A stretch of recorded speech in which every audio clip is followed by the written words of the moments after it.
Osio Tuhiju Dousti Natane. This is Black Bear, and I'm from my mother's side. I'm Chicano and Yaqui, Apache, Cherokee. From my father's side, I'm Black and Choctaw. Tonight we have a guest whose name is San Juan, her indigenous name, and Tony Paris is her English name. Tonight I will be interviewing her, asking her questions. And we will be learning an aspect about who she is and what she represents and what's her goals and aspirations.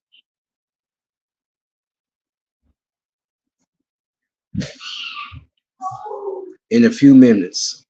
Let me see if I can pull up some music for you guys all. 1 second.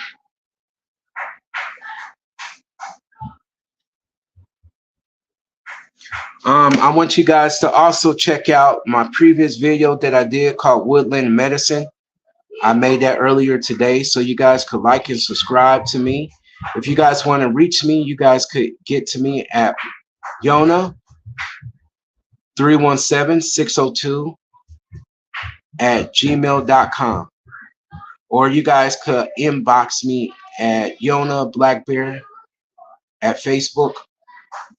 I greatly want to thank everybody who subscribes and supports me. We're going down a journey of learning about culture, medicine. Sometimes we're turning around. Tonight, I'm very excited to present who I'm going to interview. So in another minute, we should be coming up. So just hold tight.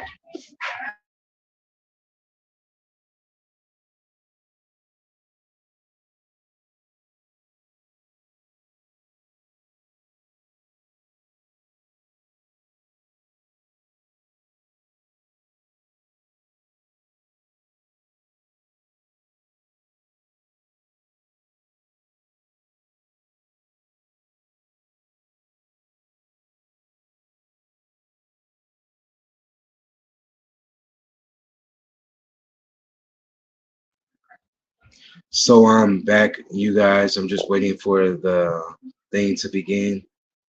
So how's everybody doing tonight? Everybody doing good out there? I hope so.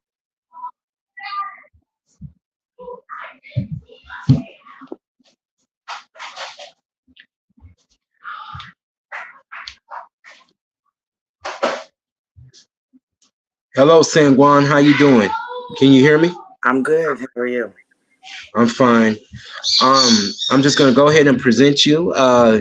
This is San Juan, also known as Tony Paris. Tonia Paris. She's a teacher. She's a artist. She's a beater, and I'm gonna let her tell you more about her story and where's she from. What do you want to know? What do you want to know? Better with questions. Well, my name is Tanya Parrott. My indigenous name is Samguan. I am an old member of Cree Nation as well as the Mi'kmaq Nation here in Nova Scotia. And mixed indigenous and black. What we do here is we generate stories and archives based on the black and indigenous stories and their reclassification from native to black here in Nova Scotia, Canada. Okay, did you grow up as an indigenous black person? Were you always aware of your heritage, close to it, or did you recently learn like a lot of the people nowadays? No, I grew up with in both black community and indigenous community. My grandmother's very traditional. My mother's very traditional. So I grew up going to powwows, sweat lodges, running from red dogs. If anybody knows, they know.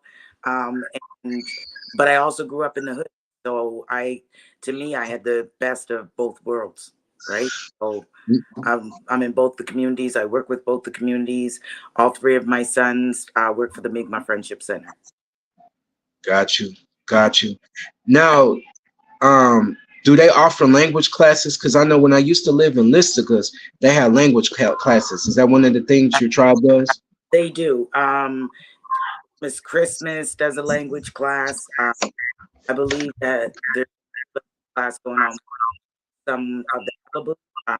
But not really sure about that, but we do offer language, especially the Mi'kmaq Development Center. So my grandson, Got you. Okay. Now what's the difference from the Cree and the Mi'kmaq? Like, and what's the similarities of the Cree and the Mi'kmaq? the similarities are they're both Algonquin tribes. So what most people don't realize is really there's only two tribes, right? There's the Algonquin and the Iroquois.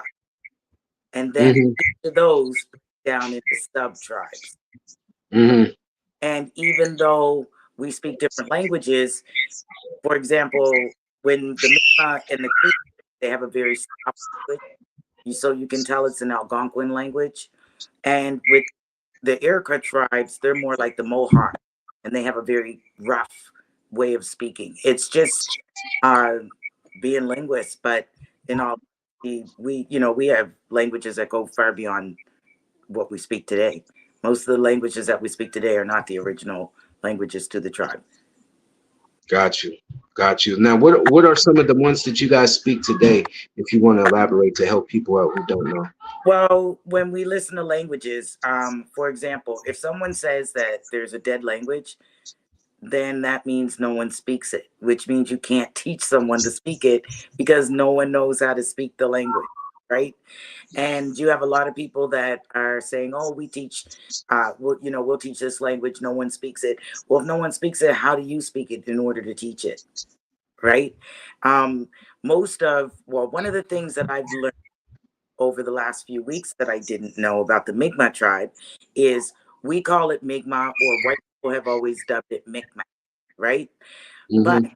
if you look at the way that history goes, Nova Scotia is a New England territory. So the French conquered Nova Scotia first, the British conquered the French. So Nova Scotia means New Scotland. And Micmac in the Scottish language means black Scot. What? Yeah. That's crazy. So what we're doing, and what we're finding is when you go back, is represent like the names that were called were meant for darker skin. So if they have, if for example in history, we've always heard of black Scots. Everybody has always heard of the black Scots and the black Irish. And if you ask white people, they'll say it means dark hair and eyes. But we're finding out it didn't just mean that. It means dark skin too, right? And that's where tall, dark, and handsome comes from. Oh, Right. they were referring to you guys. They're referring to Man, brown skin. So the thing is that when we start doing research, you have to take into account that the English language 100, 200 years ago is not the same as the English language today. So the same words that we use today don't mean the same things back 200 years ago. Swarthy meant brown skin. More meant brown skin, right? It didn't mean a people, it meant a look. Like people, for example, people say, oh, they talk about the Vikings because we see these new shows with the Vikings and it shows a bunch of blonde white guys. Vikings was a job, it wasn't a people. So they got had you. Vikings that were all different nationalities together. Hence why some of them wore braids and locks, Got you. right? Yeah. As they were intermixed. Viking is just another word really almost for the first pirates, Yes, I got you. Yeah. right? And Blackbeard was a pirate and he was a Moor and he was swarthy, which meant he was a black man. He was a black man, right? Hmm. Right, We, right. we got to take those things into account. And I have a really cool group of friends that do a lot of serious research that have found documents on my own great grandparents where the sexes have the same parents. Every child in the household has the same parents, and half of the household was censored as Negro, and half of the household was censored as Indigenous.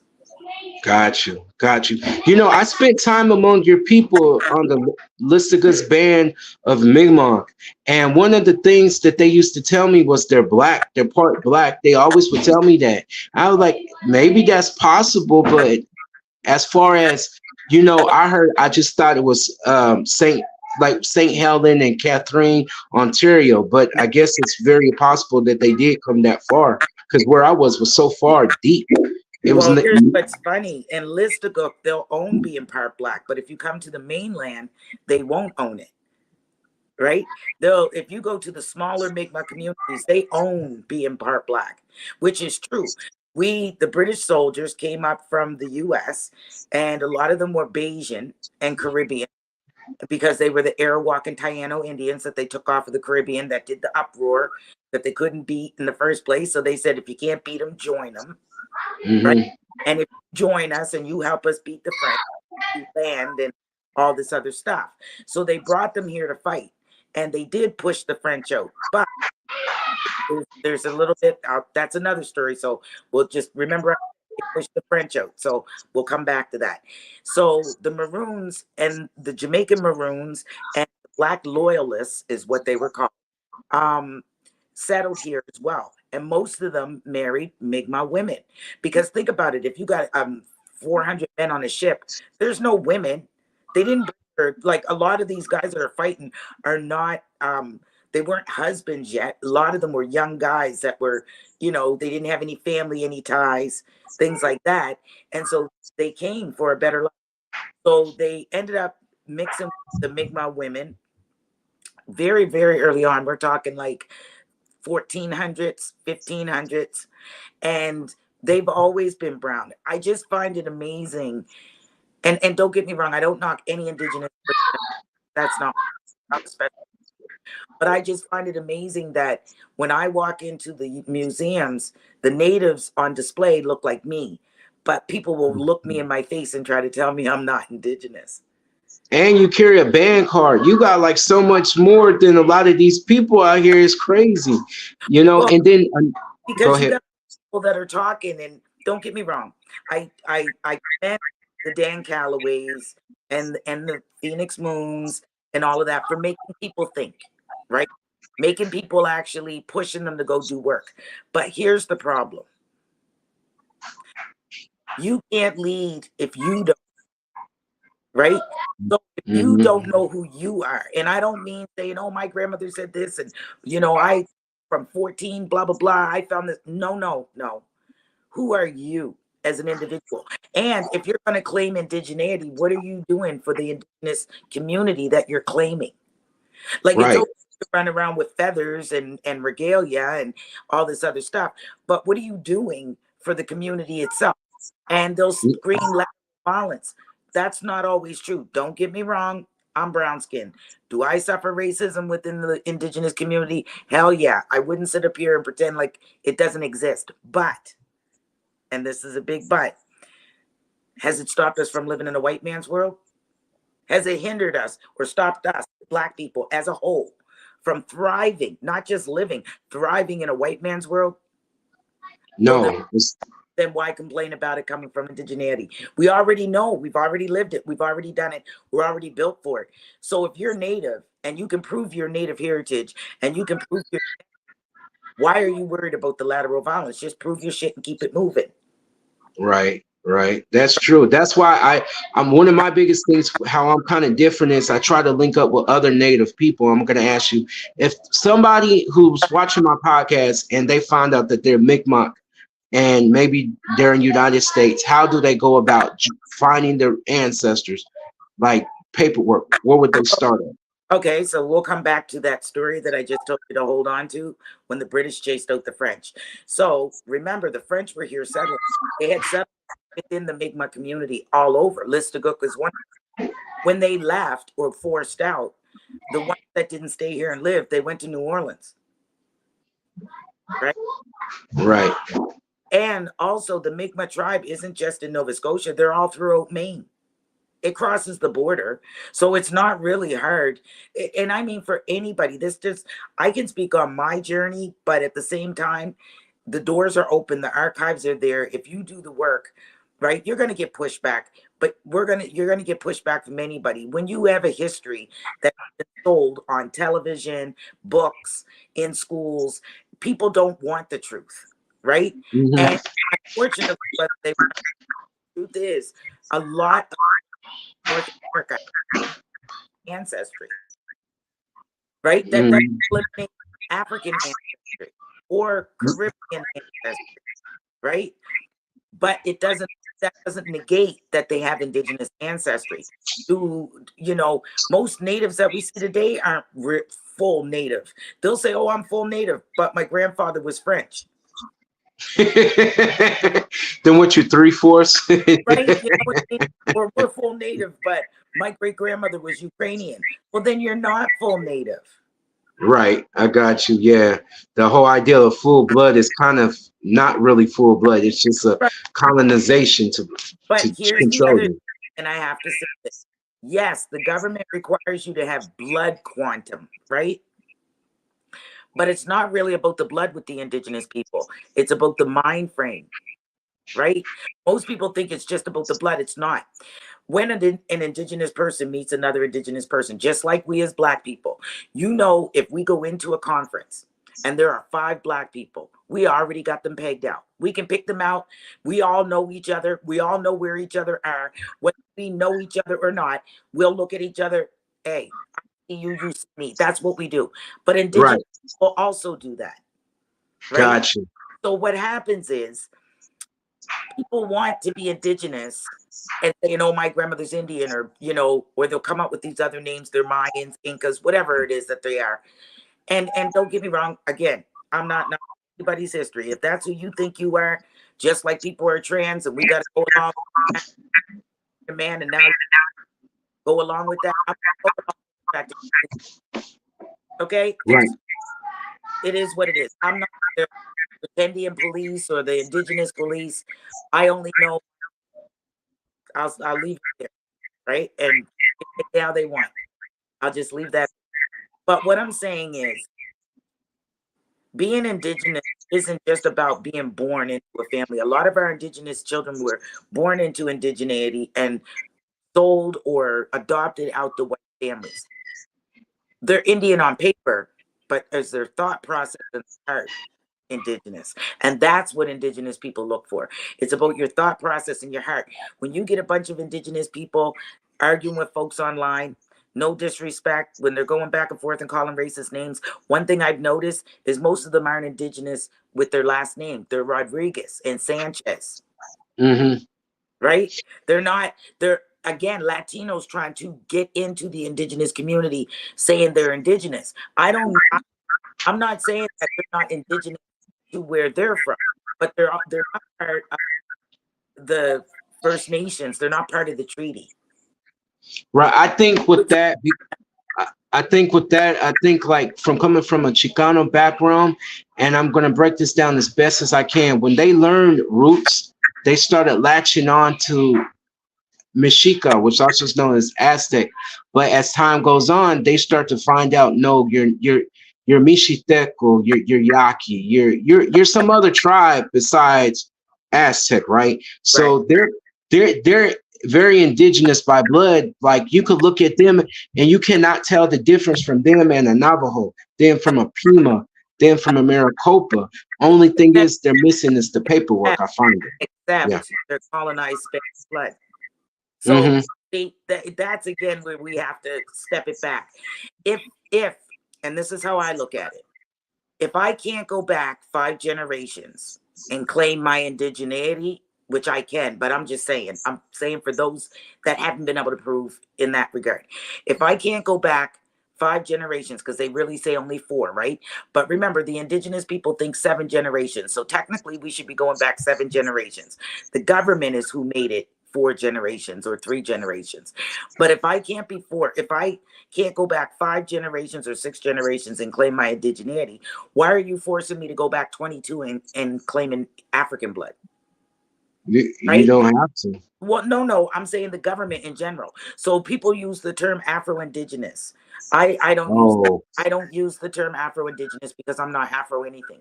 Even my right. black We can pinpoint them back to Barbados. That I'm not saying that as Black people or melanated people, we don't come from Africa, or the first woman wasn't found in Africa. We're not even talking about that yet. I'd have to go back more than 22 generations to have an African ancestor, more than 22. So if you're telling me, as who I am, that I can only go back 5 and say that I'm indigenous, why are you then, I'm forced to go back to and claim an African? Mm-hmm. And so those are the things. And that's not saying that there aren't some Black people that have African blood, because we know the stories. I'm just not one of those people. Right, because your mother's, you know what I mean, native, straight, and then so is your father. So your story is a lot, different from the typical Black person who, I could speak for a lot of them. Like a lot of their grandparents are at least half, and then like they don't want to move in harmony in an indigenous way. Because what No, I find is that it's okay to have African. they want Go to ahead. change it. They want to change it. And see, here's the problem. Even if the stories that we hear are true, say the Asians and whatever took over as indigenous people. At this point, you don't speak the language, you don't know traditions, you don't know about your people in that way. So what you need to do is, it's called The Art of War. And if anybody's smart, they go read that book and read it from front to cover and from back to front and from the middle to the back and the middle to the front. Know what you're knowing, right? Because the government definitely does. So we need to pay attention to these things. The Art of War. You don't argue with folks and fight with folks. You go in and you learn, right? You go in and you suck in as much information as you can from the creation stories to the dreamcatcher stories to the drum stories. You learn the languages, you learn the food, you learn the medicines, you learn all of that stuff. And then you worry about everything else, right? But we're so focused on everything else, we don't take time arguing on it. I see it a lot, and not as much as before, but I see it a lot. Nobody's shooting any knowledge. Everybody wants to talk history. What about the medicine, right? And what are they? And if you go and you're trying to force, how do you tell somebody, describe to somebody, what they're looking for, so that they can go and they can do these things? If they're trying to grow certain things, are you giving them insight on that? Are you going back and you're teaching the youth about all this stuff, about how to keep water clean, how to filter it out naturally, how to naturally enrich the soil so that everything that you plant grows better? These are things that are passed down to us from generation to generation on a molecular level, right? This is in ourselves. This is who we are. That's why no matter how city we are, we always feel comfortable in the country, Mm-hmm. right? Because it's in our. So instead of all this fighting and pointing and saying this one's not Indian and that one's not Indian and I'm more Indian and blah, blah, blah, how about you just go be Indian? How about that? Just go be Indian. It's so simple. Go be Indian. Go learn. Go take books. Stop writing books trying to be the famous Indian. Stop trying to offer workshops in genealogy trying to be the most knowledge. Stop making videos that you take pictures off the internet and put your own captions and stuff to make it seem real. Stop doing that shit. How about you actually just go and be Indian? How about that? Right? Because it's our responsibility to go and learn as much as we can. So we got 7 generations to pass this down to. We have 7 generations of stories that we pass it down. And as our elders are dying, whether they're indigenous or whether they look like us, every elder dies, lose a library full of stories that'll never get told again in the same context. Right? And that's the real of it all. That's why we're in the predicament we are, because we didn't stick to our guns. We're too busy fighting each other. And we'll say, oh, slavery did that. They did the colorism thing. Yeah, they did all that. We know what slavery did. We know they raped us. We know that we're mixed with white. We know that they set the dark skin and the light skin. We know all this. So then what the fuck are we gonna do about it then? And sorry for cussing, but I just get emotional with it. I'm But not monetized, so it's a little bit better. okay. But We know all this already. We learned all that when we fell for the whole dupe of Alex Haley and Roots. We know all of it. We see the government. We see how they put stuff in our communities. And instead of complaining about it, what are we doing to change it? Or are we doing stuff like feeding into the sexy reds and the arguments that Drake and Kendrick Lamar are having? Like, you know what I mean? When we could be doing so much more. We're complaining about our government, but you don't see nobody like us, looking like us, coming from our communities, running for any sort of government. They're not running for MLAs in their communities or mayors or council people. They're not sitting on the board of the schools or anything. So why are you complaining? Right? Like Right. nobody's going to make our life easier except us. And so if we're not putting people in place and we're not giving people the power to help those changes along, what are we complaining about? Go learn politics. I'm not really a political person, but I pay attention. Right? I truly believe, Republican or Democrat, liberal or conservative, two wings of the same bird is the same bird. Mm-hmm. Right? Gotcha. So I'm not, I'll get people, oh, you must be a leftist. No, I'm not any of that stuff. But I'm also, I'm for the people. I'm a grassroots woman. I'm for the people. The cost of economy is going up high. Don't get me wrong. I don't knock any immigrant because pretty much all of them are immigrants anyway, with the exceptions of us. With that said, we shouldn't have opened up our borders, Canada or the US, for the amount of immigrants that we have let in the last 3 to 5 years. We just don't, we can't sustain them. There's homeless and job lacking everywhere. And, I don't know about anybody else, but in Nova Scotia, our rents and stuff had doubled over the last 2, 3 years. Like Same literally here. doubled.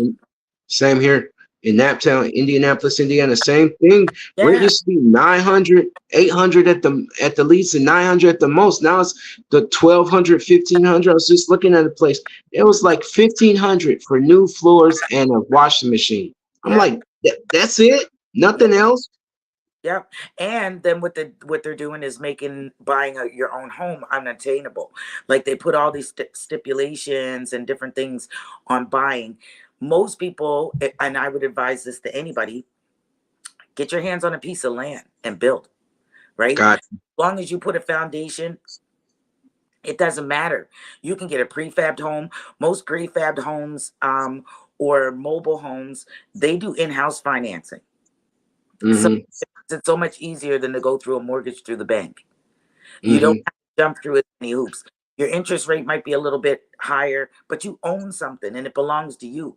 You know what I'm saying? You're not living in an apartment building or paying somebody else rent, because I don't know about anybody else. I don't own yet, but that's my next goal. But I don't want to keep paying my landlord's rent, don't get me wrong, I don't think he's getting rich off of me doing it. But what he's doing is his credit's going to be great because I'm paying his mortgage. Right, I got you. So if you live on the reservation, if you move back on the res and you bought your own property, would there be what's the gain for living on the res You know, versus living? okay, so here's why I choose not to live on res. You don't buy your property on res. You're given your property by the band or by the Mhm. name so that you can live on res. They'll either build you a house or they'll allow you to build the house. Problem with that is it's all crown land. So you don't own the land and you'll never own the land and you can never pass it down, and it's not creating generational wealth. Every reservation belongs to the government, Mhm. right? Every res. Yeah, they say, oh, it belongs to the tribe. Yeah, okay. Even if it belongs to the tribe, it belongs to the tribe. It doesn't belong to you as an individual. So if you move out your house, your daughter is not guaranteed to get your house. It could be the next person that's on. Mhm. Now, the only tribe that I've heard of that actually owns it outright, that bought the land, is called Osage in Oklahoma, and they bought land that they got rich off from the mineral, from the oil. And there's actually a movie about that. I forgot what it's called. Are you familiar with that new movie? Power. Moonflower or something like that, that talks about that, and where they own it straight outright. But every other nation, they're And fairly recognized and trusted land or something like that. you notice that they were for so many awards, they didn't give them hardly any awards. And the problem is, as I'm a tarot person or crystals or any of that. Although I do believe in power, and I'm just not a person that. But Mm-hmm. they opened up a floodgate of other tribes now because they seen the movie. They probably heard about it, but you don't really believe things until you see it sometimes with people. And so it opened up a floodgate for other tribes to fight. Um, Mm-hmm.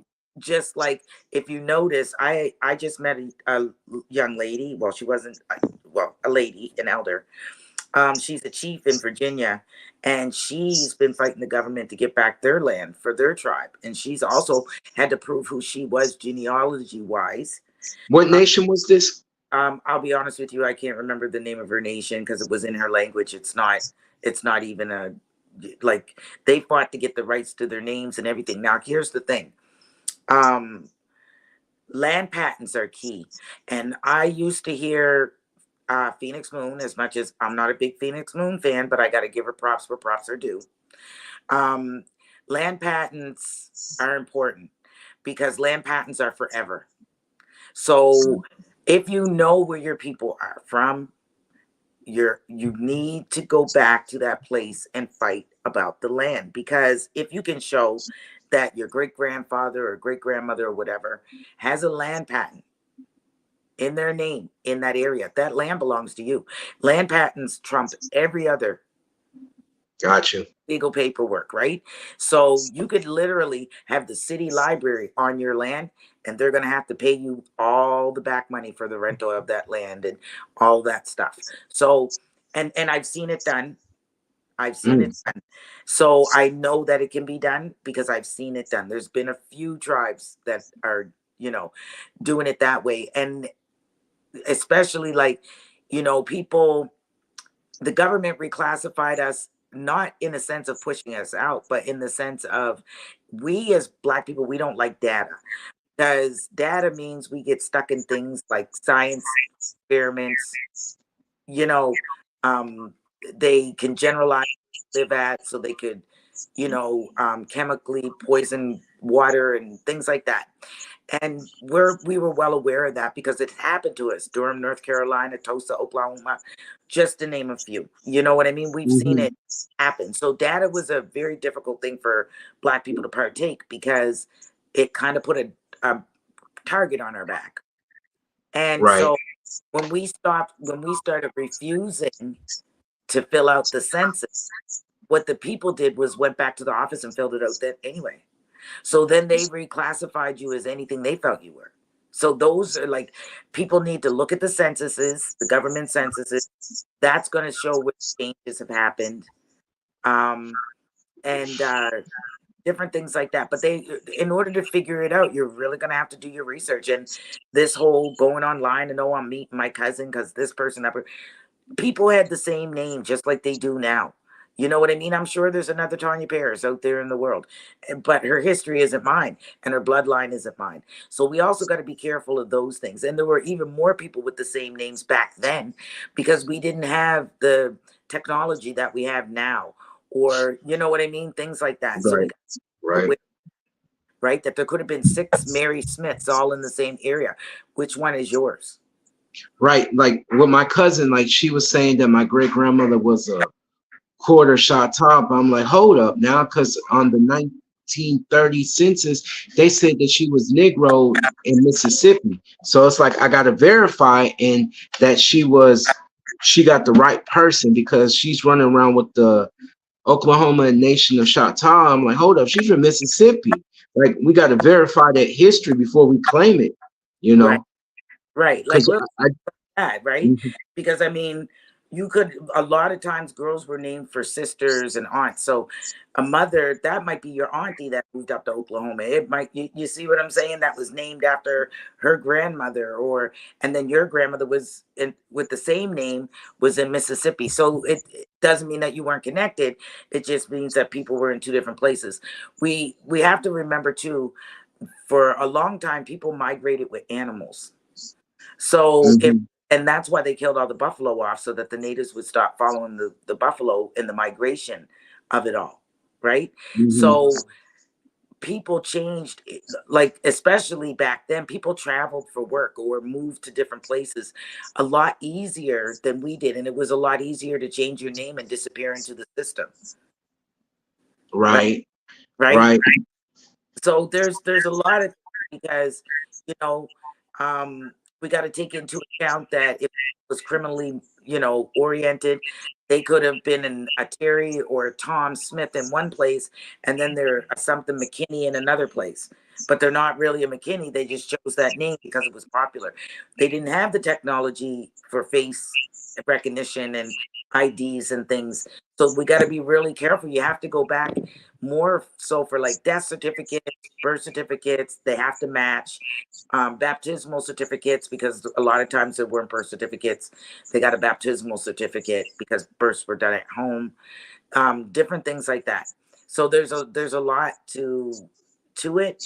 I feel really excited when people find stuff, but I'm sympathetic when it takes so long, because mine was kind of handed to me on a silver platter. I kind of live it, right? So Right. I don't understand the frustration as much as other people when it comes to that kind of stuff, but I do sympathize with them. For I me, I could say, like, looking from my great grandmother, what the thing is, they'll tell you in like the Mississippi vital records, we don't have nothing. So if you settle and don't keep going, you give in. You got to keep going, I guess. That's the thing. It may I, take somebody else, I like a get, cousin or somebody else, to find yeah, something more. like I get it. My grandmother's alive. She's 94 years old, and her indigenous line is a hereditary chief line. So our documents and stuff are well documented, so we know who we are. It's never been a question. I've never wondered if I was native or where my native came from, or you know what I mean. Hmm. I always say the little Indian lady raised me, so it's a little different for me. But again, I can see the frustrations and stuff from working with people and archiving stories. We do it right across Canada, so we're involved with a lot of, again, data. Right, there's a lot of data Hmm. that comes with that. So working with people and listening to their stories and hearing it, I understand their frustration, and I Right. I sympathize with them, but I also encourage them to keep digging, because we found records that say other things other than African. So I think that's Gotcha. really important, because people are using the terms African Nova Scotian, African Canadian, African American, and why? Why would you do that? How can Right. First off, you can't be from two continents at the same time, like Right. that's number one. But I'm not even knocking them. You call yourself what you want to call yourself, but I'm just saying, make it make sense though. Right, right. I got you. I learned African American when I went to school, but I've never learned that terminology when I was at home. So it's like it's a new concept to me, Well, it even. isn't. It's a new concept because it didn't happen until Reverend Jesse Jackson decided that's what we were going to be called in 1988. I remember when he was on TV and he made the announcement, and from that on, within a year or two, it caught on, and everybody was saying, "Oh, we're African American." When Jesse Jackson himself is enrolled with the Cherokee tribe.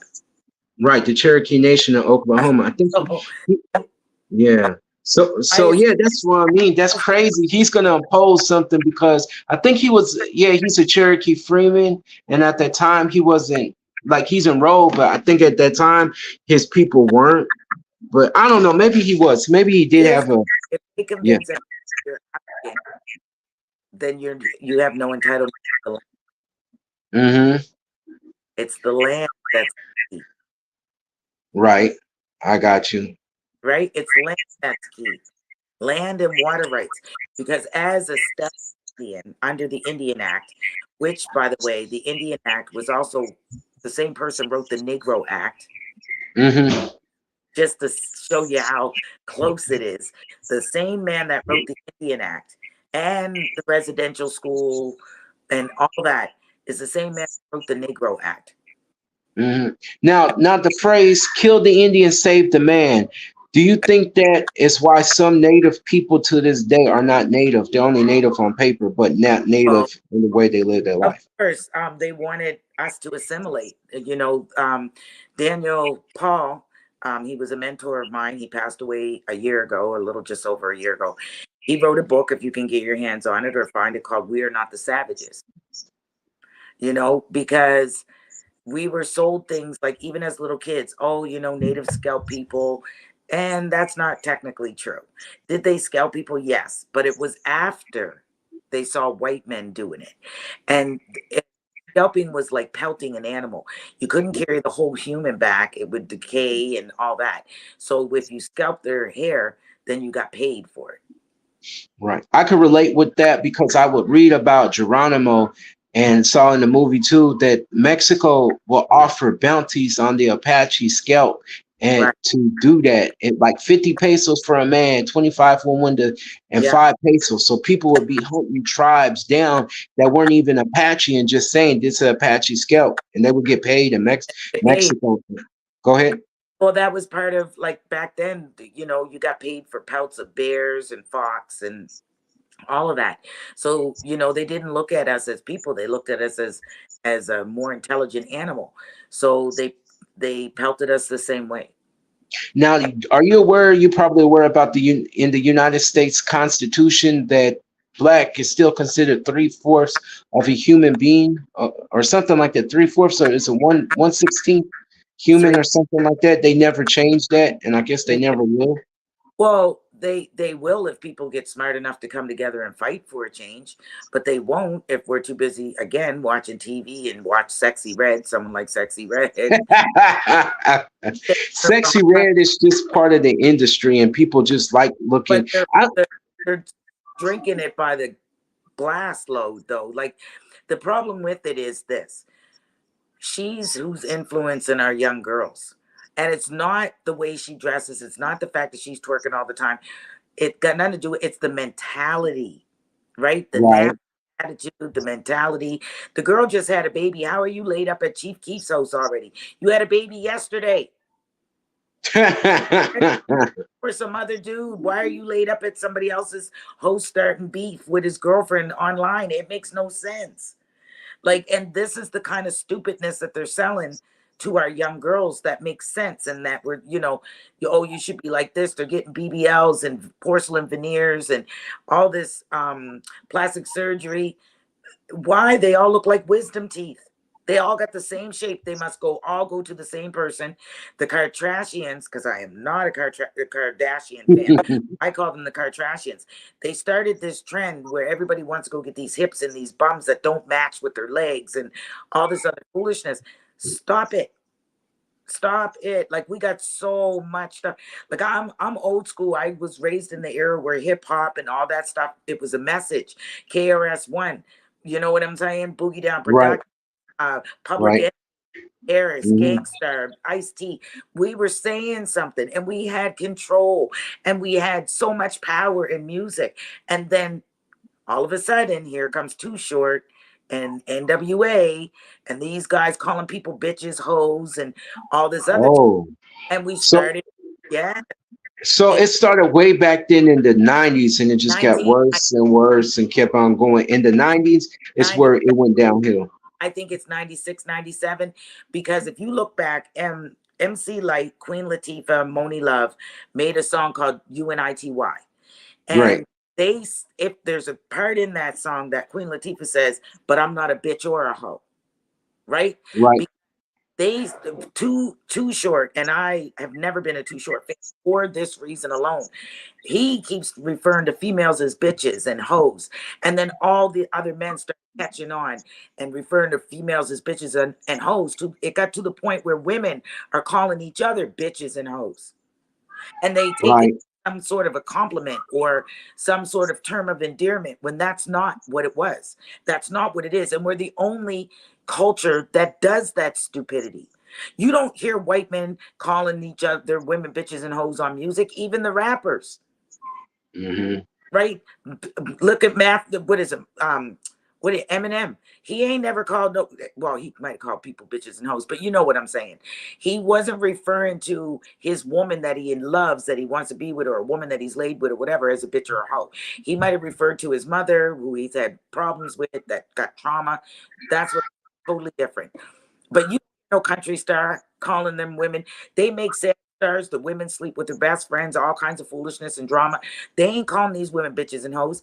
You can translate Asian music into East Indian music. You can translate any kind of indigenous music, and nobody's calling their women bitches and hoes. We are, though. We are. And we think that's the norm and that's fine. Right.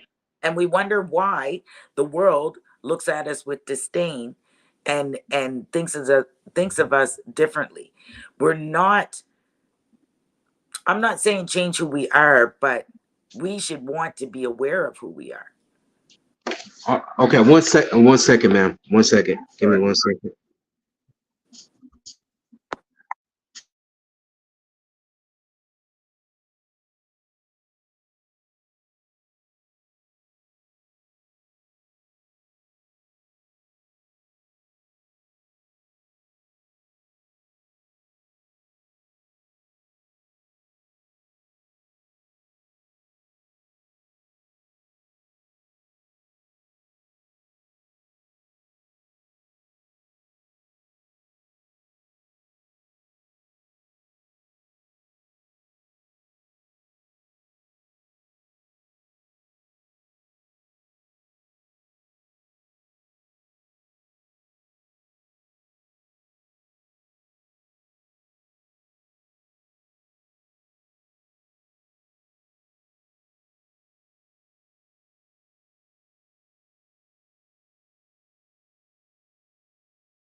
Okay, I'm back. Sorry about that, everybody. I had to handle something real quick.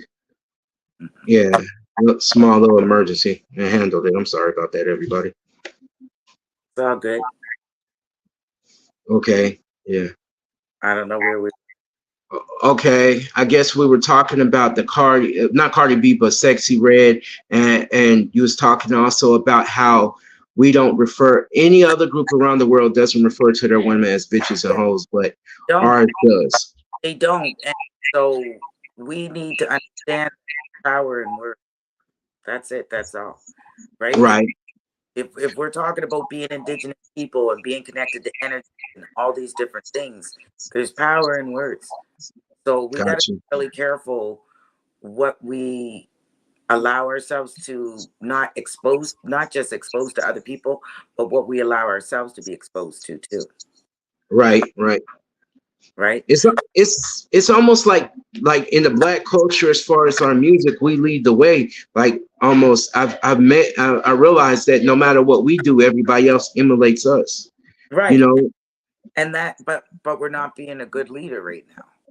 Mm-hmm. Right? We're making money. The people that are up there are making money and they're doing all of that. But are we leaving a good taste in everybody's mouth? And I don't think so, because as a black woman, those women don't represent me in any way, shape, or form.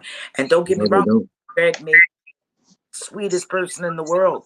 You know what I mean? She might be a really hands-on great mother, but that's not the image that we're getting. So that's not the energy she's giving off, right? Mm-hmm. And you know, I don't want my children, my grandchildren exposed to it. I think it's ridiculous. We have so many things that we need to be doing as individuals, and like to better our community and what's going on around us. I just don't understand how we can just get led over to the left so quickly. Right.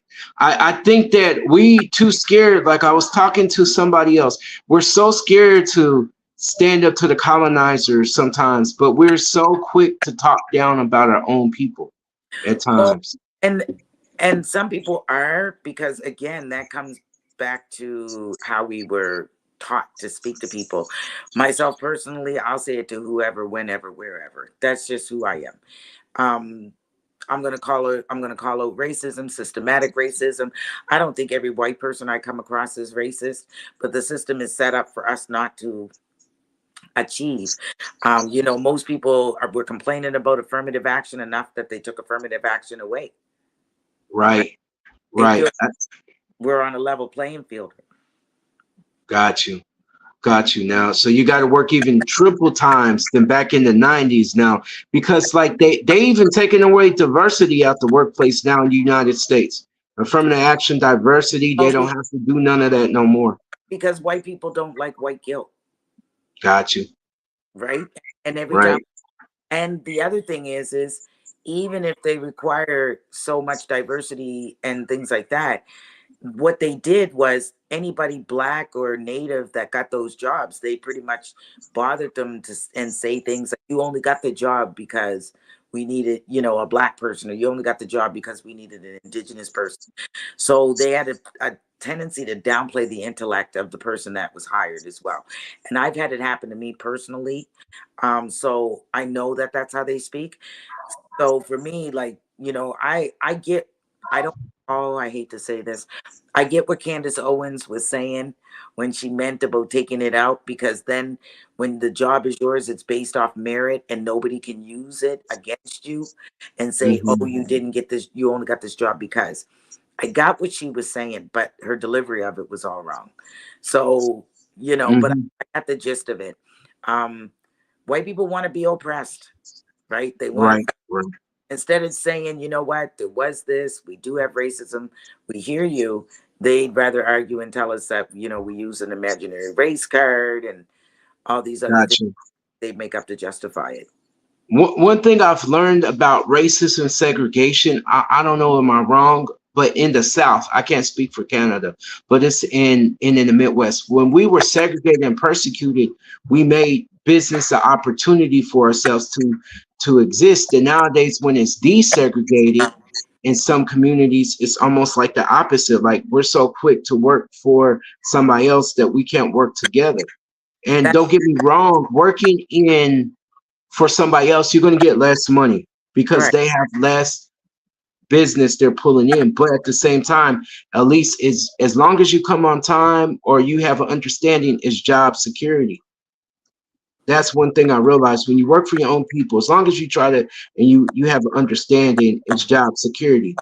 But when you go work for somebody else, like you said, it's at their mercy, or they'll try to use some reverse racism, or the only reason they want you is like there was, I don't know about now, like if you hire a minority, they get a tax cut. So as many minority people they pulling in, there's a tax cut to fill that number or whatever. That's why I feel like where I work at now, I can't say, but it's a tax cut from the state to hire that many in Oh, diversity. prime example. There a couple of weeks ago there was a call out for artists to do this big mural downtown Halifax, and I was tagged about 8 times, and they were specifically looking for Black, Indigenous, or people of color for these murals. So of course, two gentlemen jumped on there. One guy was like, "Oh, Black and Indigenous people are doing exactly what they didn't want. They're being hypocrites because they're only looking for Black and Indigenous artists, blah blah blah blah." And so, then he was like, "What if I came on here and said I for white artists?" And I said, "You mean the last 4 years, like all the parks, churches, and statues in the city? Is that what you mean?" So, there's always a battle. It was a $10,000 gig, but I got it anyway. I found out yesterday. So I'm one of the artists that they chose. And I wasn't even gonna apply for it. I only applied for it because those guys were being racist. Right. I would say like there was this movie that was put out about reverse racism. And it started way back in slavery. What if white people were enslaved? But actually, they were the first slaves when they got to America, but they were called indentured servants. And only they only talk about Irish people, but I think there were a lot of other white folks that were slaves, but they just mentioned the Irish as being at that low servitude. If you ever look back in the history books, you know what I'm saying. But I Remember, think, remember we had the conversation where I said about the black Irish and black Scottish. mhm. Keep that in mind when it comes to Oh, so it was really them that and were enslaved. They and just and Irish and Scottish people only became white 60 years ago. okay, yeah, because they were at a low status in America, Irish, and Italian, they all became right? and white looking Latino, right? They all became white maybe 60 years ago. They weren't even seen as white to white people. You know what I mean? Right. But their Mhm. numbers dwindled. So what is it? The enemy of my enemy is my friend. Right, I got you. Yeah. Yeah, well, the thing with the French, with the English and the Spanish, like they had that Spanish war that where the U.S. took over, and that's the only reason that the white Hispanics are feeling like persecuted is because the Americans or don't like them speaking English, and that goes a long time ago in between the two kings of England and the king of Well, Spain. well, And no, the king of England married a princess from Spain, so she became the queen of Spain and England. And then he mhm, decided that he didn't want to be married to her anymore because he wanted to marry his mistress because his mistress said, "I won't sleep with you unless you make me your wife." So he divorced. He started a church called the Church of England. He went to the Pope, asked for a divorce. King Edward asked for a divorce, and the Pope said, "Oh, no, no, no, no, no, because you're going to start a war with Spain. You're going then we got France and to fight over here, and we got Scotland and Ireland. No, you can't divorce the Spanish queen. We need the Spanish army." He got mad that he wasn't allowed to get divorced, and he created the Church of England. And in okay, the Church of England, that's why you have Catholics and Roman Catholics. So in gotcha. the Church of England, they did allow for divorce. And he did that on purpose so that he could divorce. Like, if you're going to tell me no, then I'm going to make a church that allows me to get a divorce. So he divorced the Queen of Spain and married Anne Boleyn, Gotcha. right? Right. And then remember, while he was married to Anne Boleyn, he already started to have an affair with Jane Seymour. So it goes back further because Spain had a problem with England based on those things too, right? So Mhm. we might not know the underlying problems, like say the British had with the Portuguese or the British had with, you know what I'm saying? But before they came over here, they already had relationships or lack thereof or whatever. Because remember, Mary, Queen of Scots, was also the French queen, as well as the Irish queen, as well as the Scotland queen.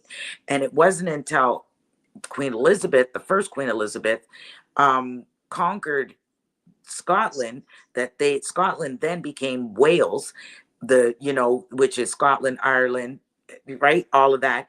And if you notice, Britain now owns all of it Mhm. because And they, yeah. they, they conquered it. But at one point, it wasn't like that. The Great Britain, the reason it's called Great Britain is because there were 7 clans in Britain that own different territories, the same way as our natives own territories today, and or own territories before. What they did is they started fighting each other, and one clan won, which was the Britons, and the Brits Gotcha. were Gotcha. copper color. Man, that's crazy.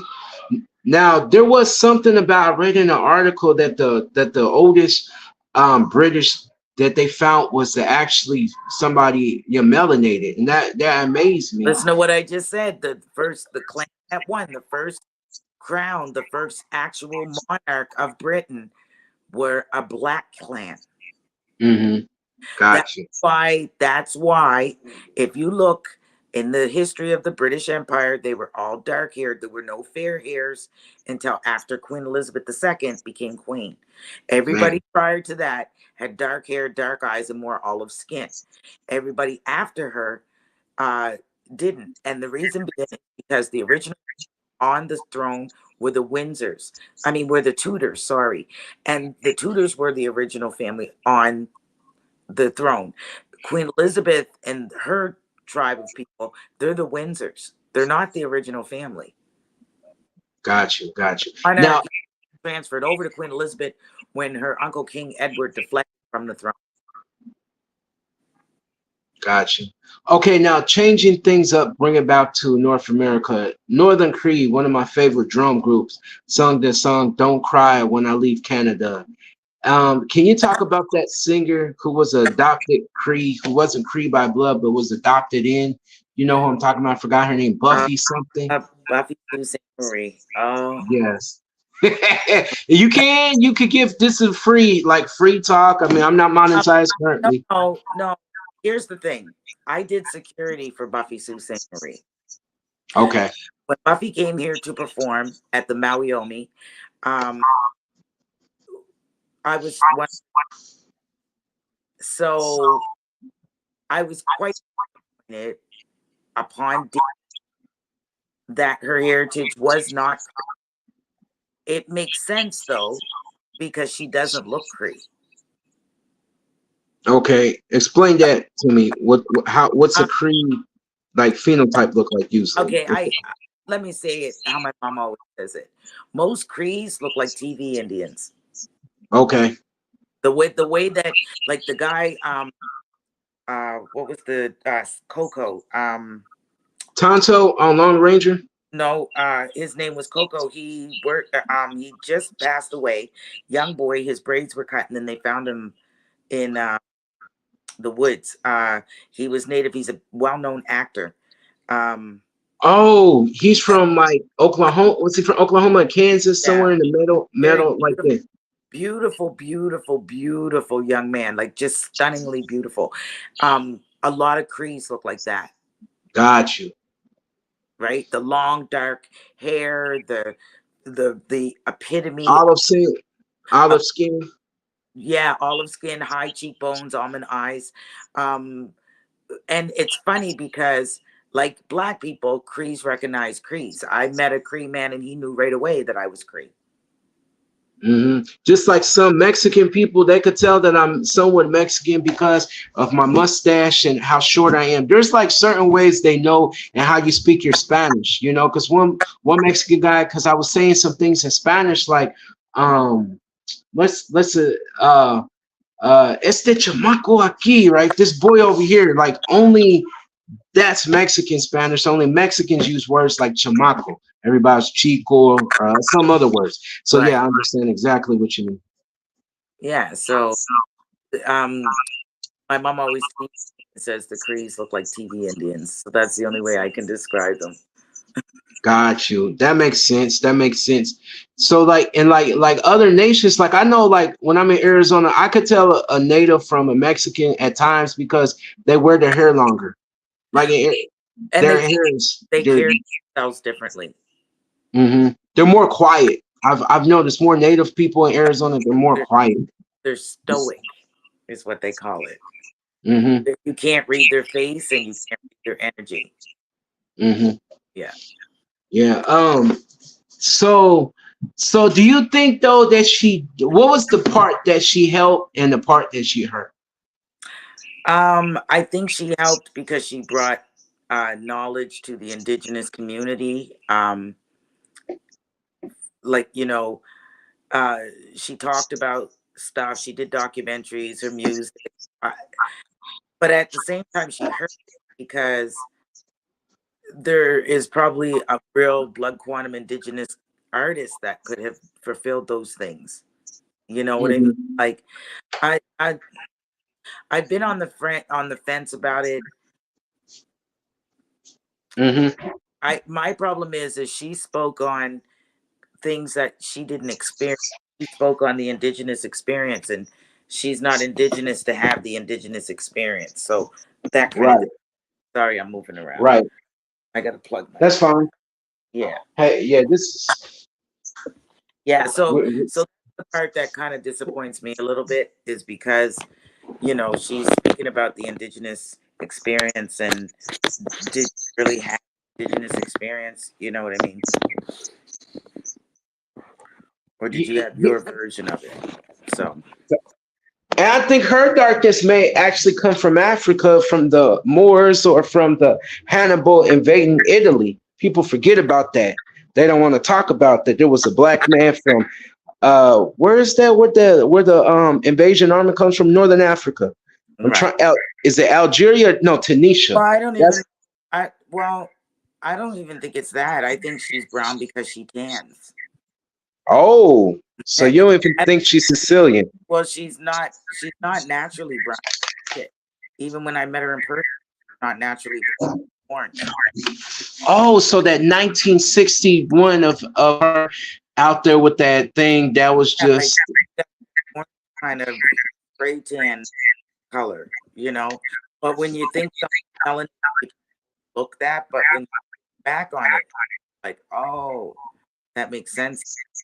that And makes sense now. Yeah, and because my and her skin. The other thing is that she's 80-some years old. She looks a lot older than most mhm. natives I know at that. But that's again performers, so it could have a lot to do with that. I got you because that was the era of drugs and Right. 1970, Aquarius, everybody was using LSD and PCP and lines of cocaine, and that was just the norm. So I don't know if that's why or not.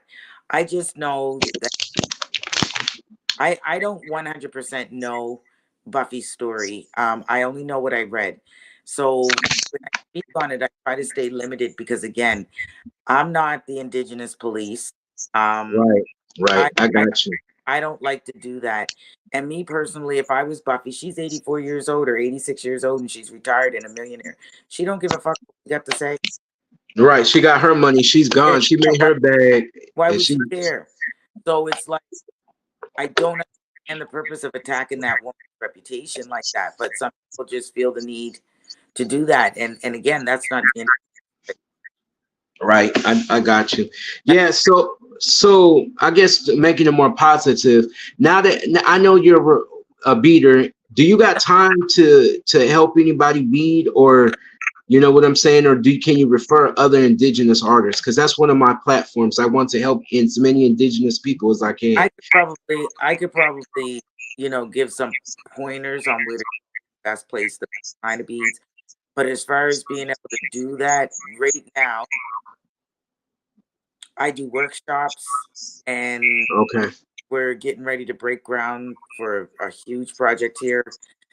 I'm not going to have any time at all. I just found out I got the piece down on the waterfront. I'm actually in the process of painting. I'm doing a series based around the residential schools. Hmm. Yeah, I'll be honest with you. I have a lot going on, but I would like to say we could probably look at maybe the spring of next year. All right, you hear that, people? The spring of 2025, maybe she'll be available. And I I wanted to talk about that piece that you got behind you. uh, this Yeah, if you could explain that one piece real quick before we go, because it's been an hour. I'm not going to keep you on that much longer. that Ava. I am doing a children's book, which I'm almost completed, as well as a play, a Black and Indigenous version of Alice in Wonderland.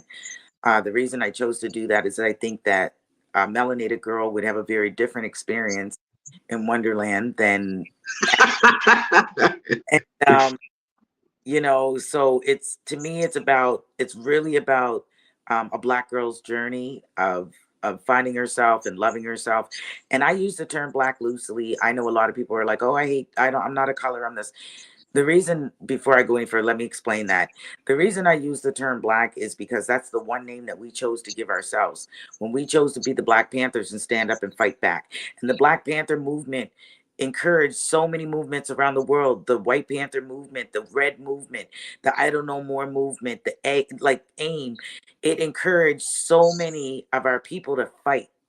So when I use the term black in respect for the the first of us. And I grew up in the house of a Black Panther. I grew up in the house of Rocky Jones, and at the feet of these guys, sitting and in their meetings, talking about the programs, the feed, like the lunch program, the supper program, for the kids.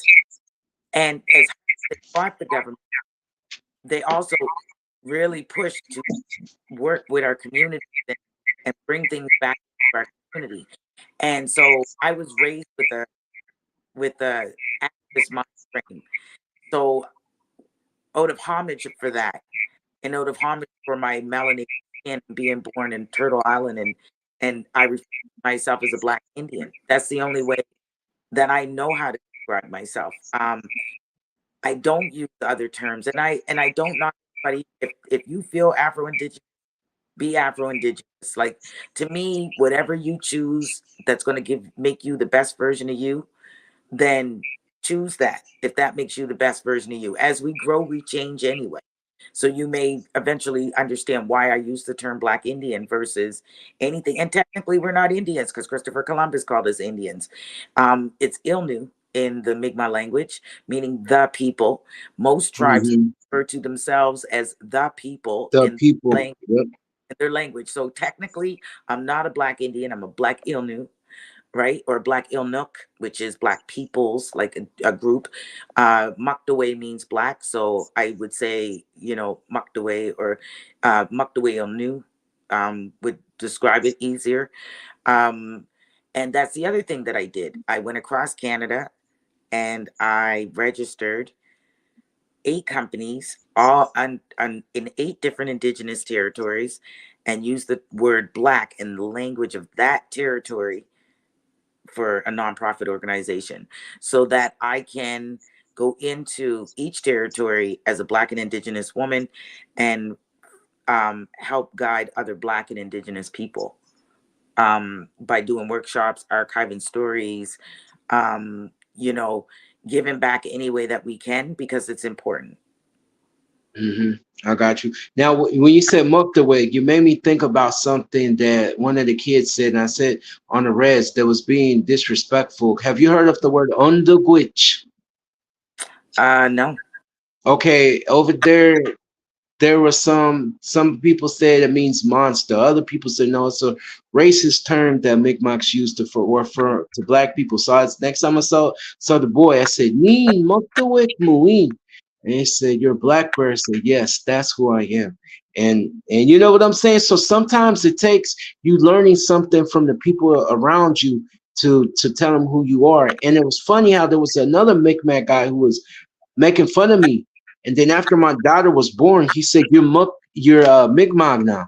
I said, "Okay, thank you."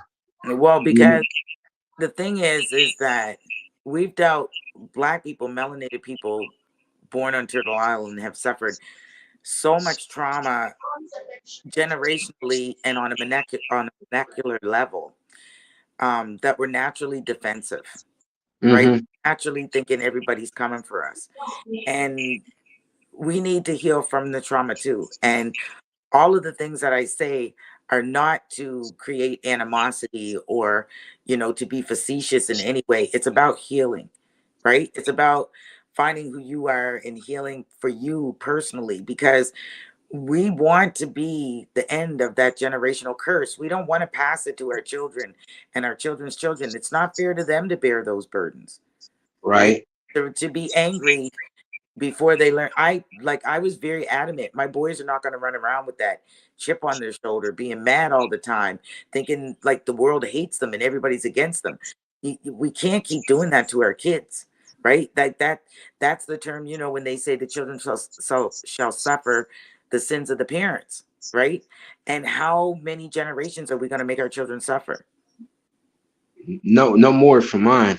No, not at all. And that's why, like, even when I talk, I'm passionate about my people and about my people growing.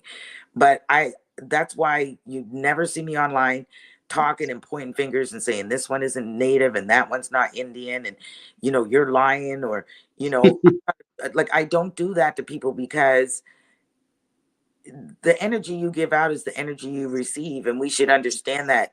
If you're indigenous, you know that karma has a tendency to come knocking at your door. You don't have to look for her, she comes right to your door.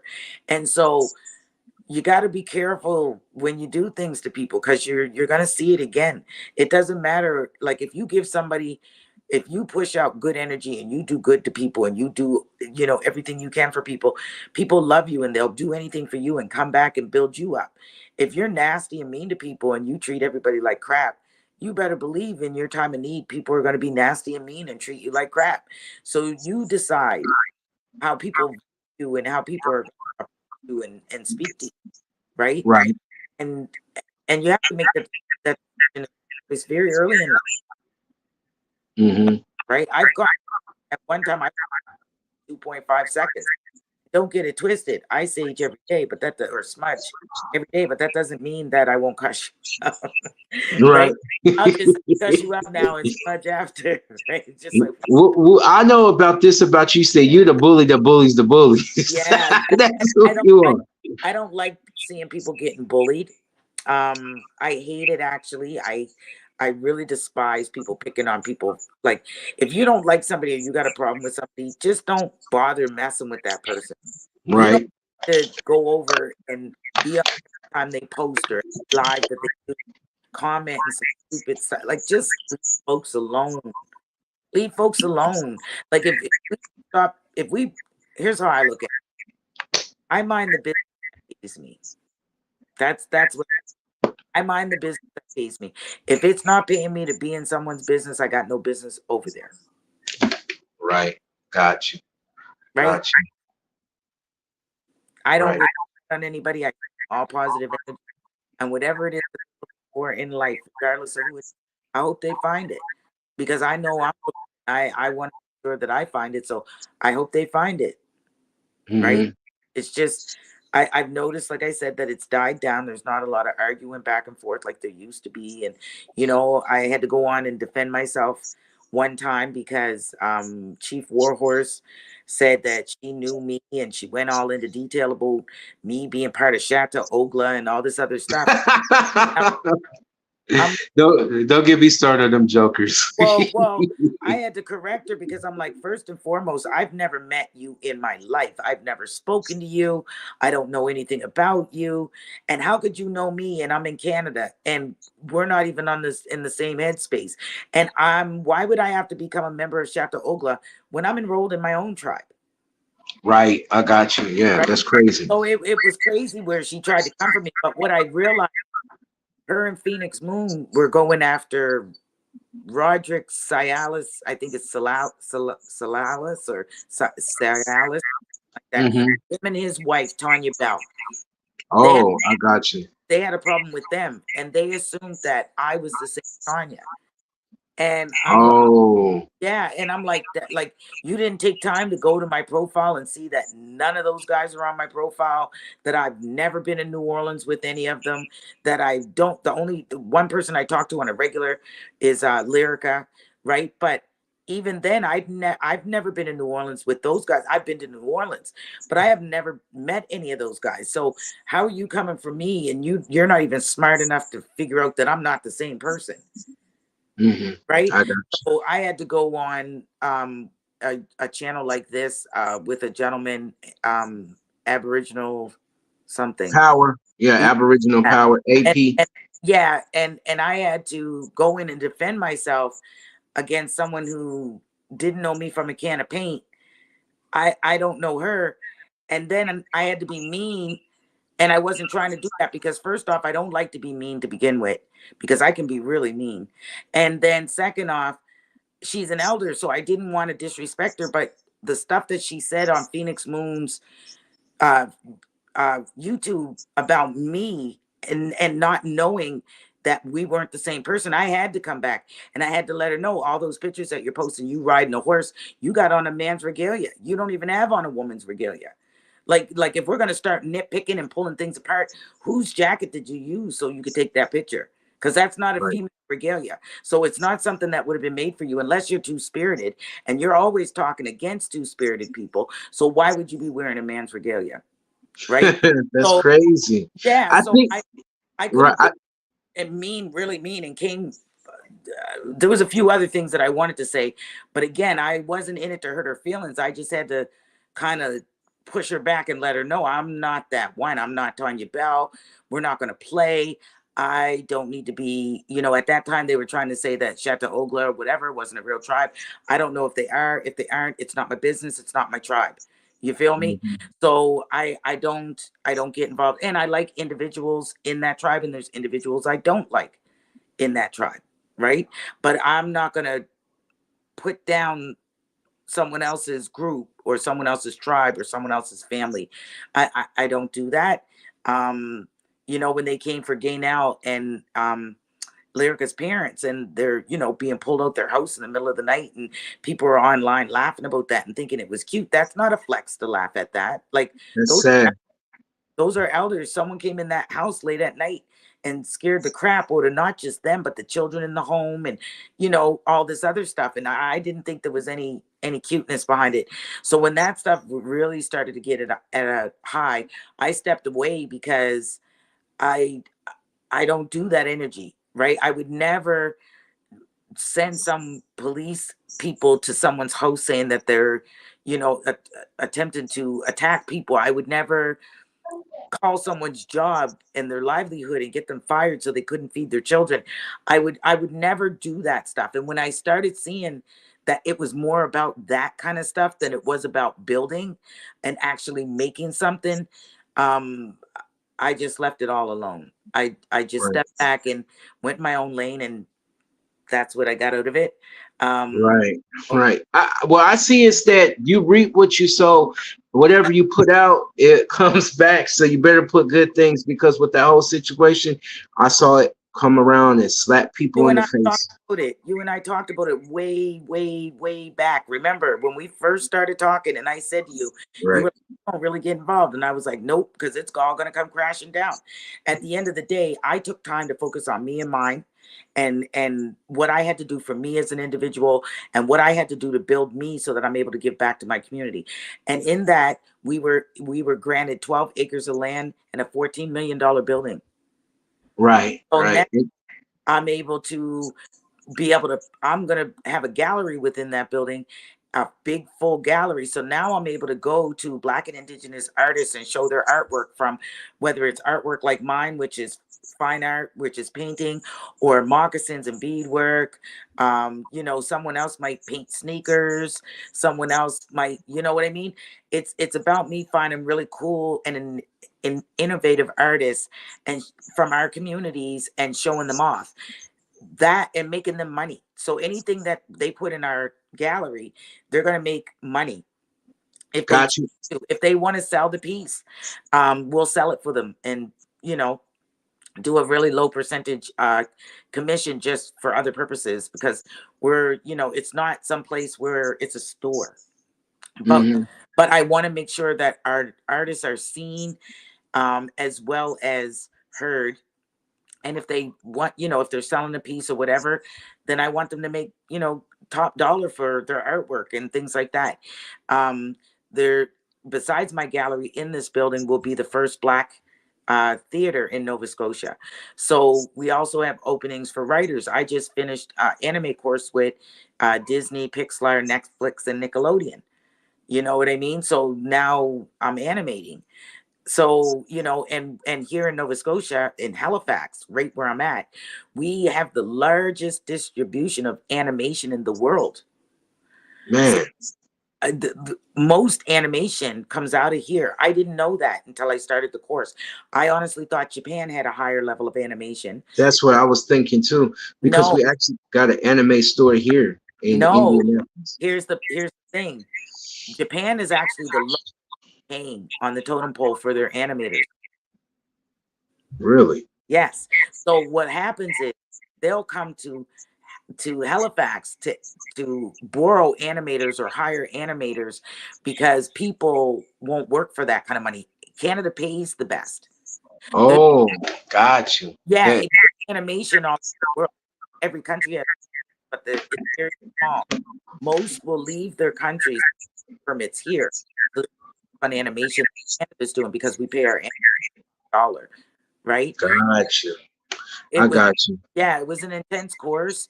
I loved it. My instructor was fantastic. You know, he did a lot of one-on-ones and things like that.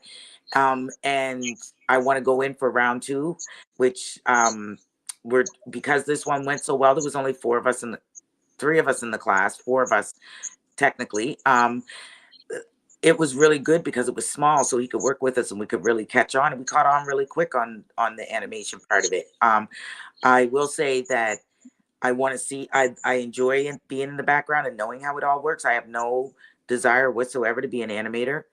I am a creative designer, so I come up with the concepts, and I'd rather hire animators rather than try to do all of the jobs. Right? I would rather hire animators, actors, and things like that. Got you. Got you. Mm. Are you after you get done with the play? Is there any other like up and coming ideas, or do you always coming up with ideas that you want to let people know about that you're going Um, to be working on? well, right now I'm working on a few things. One, I'm doing Ava in Wonderland in youth form in the book, so I'm writing that right now. Um, I got a little bit done. I'm really well. I got a lot of it done, but the first part I'm really happy with. I'm also doing a 6-part mini series based around the residential schools and my grandmother's experience. So that'll kind of be almost like the Book of Negroes, but done based Right. and tribes and different things, and the Indian agents coming in and taking the kids and all of that. And we're also doing an art installation as well based on all of that.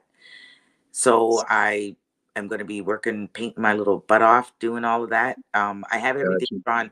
drawn out and sketched out, but now I got to put it on canvas and paint it.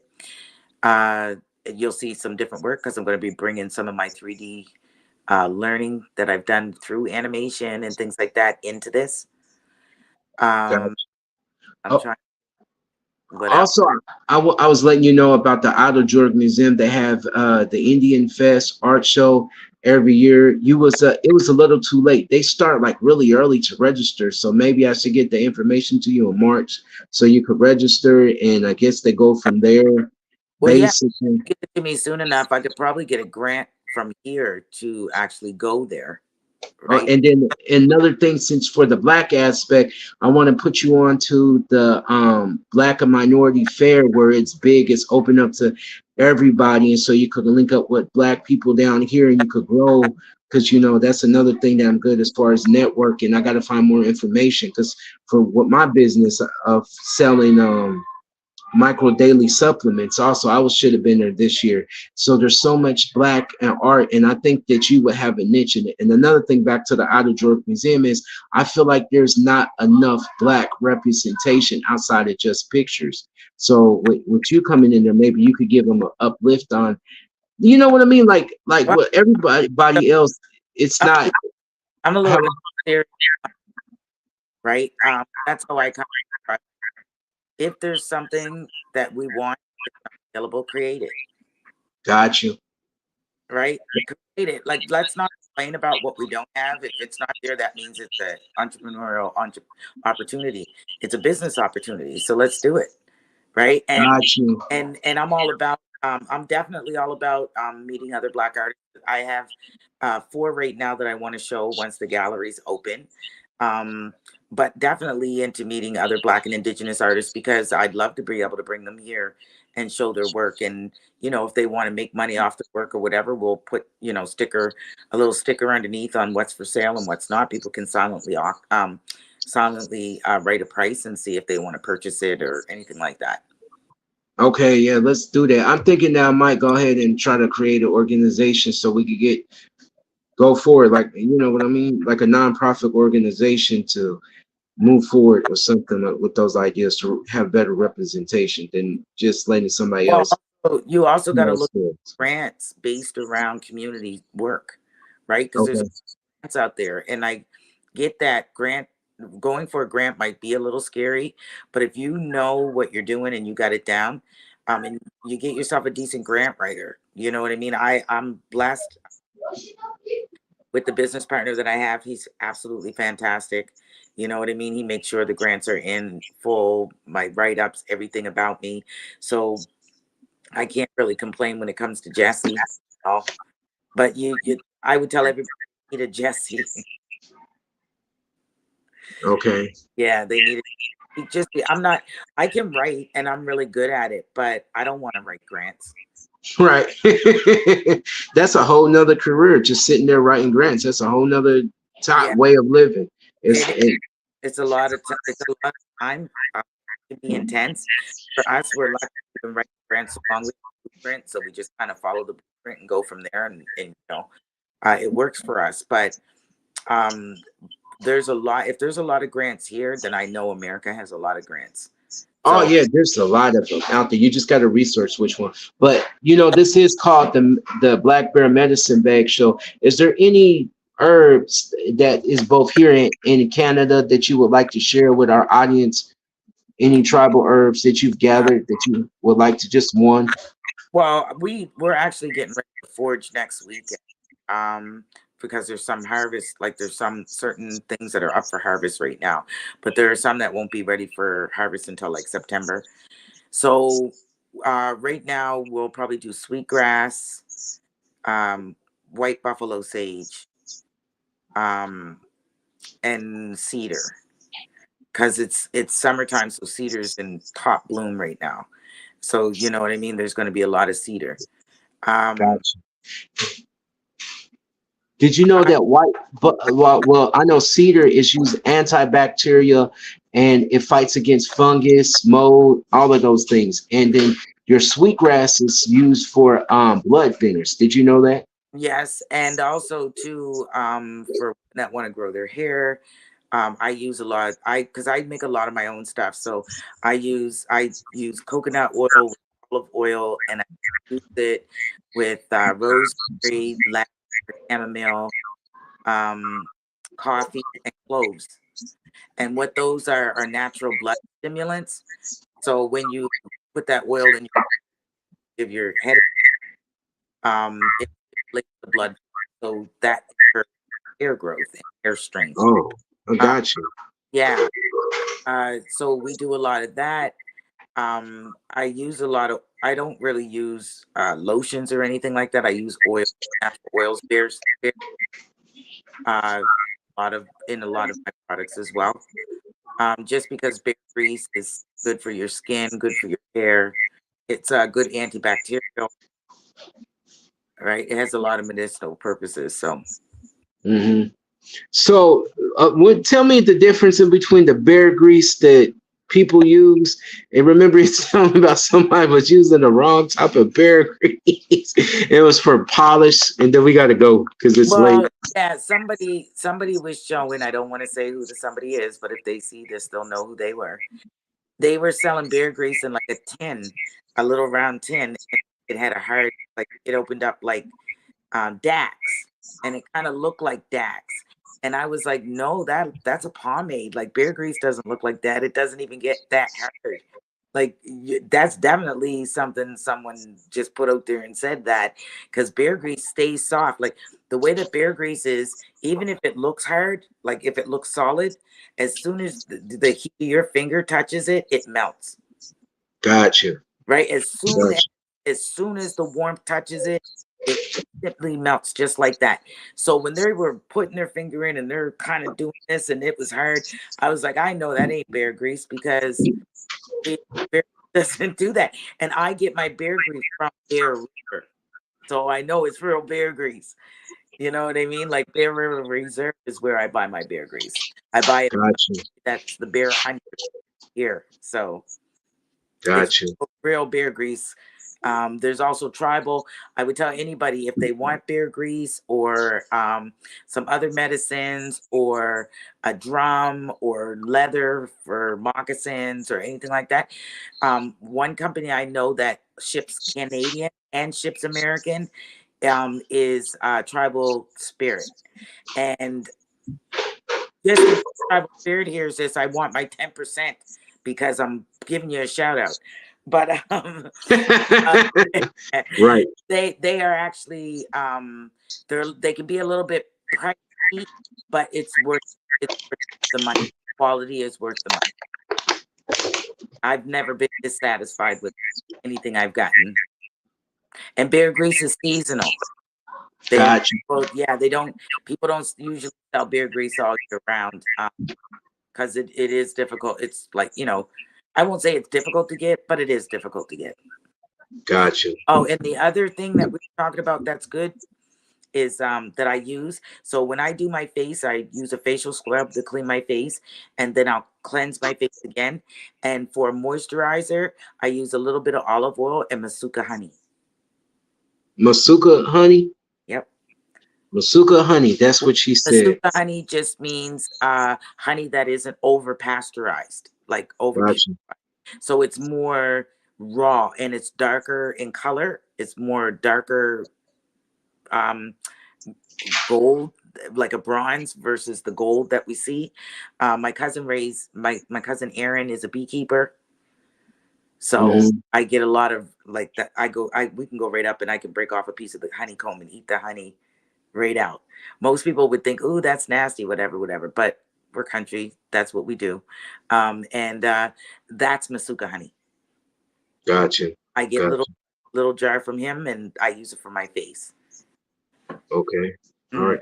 Well, I'm not going to keep you any longer. Thank you for your time. And I know that the people who are watching will greatly appreciate this knowledge. Take notes, everybody.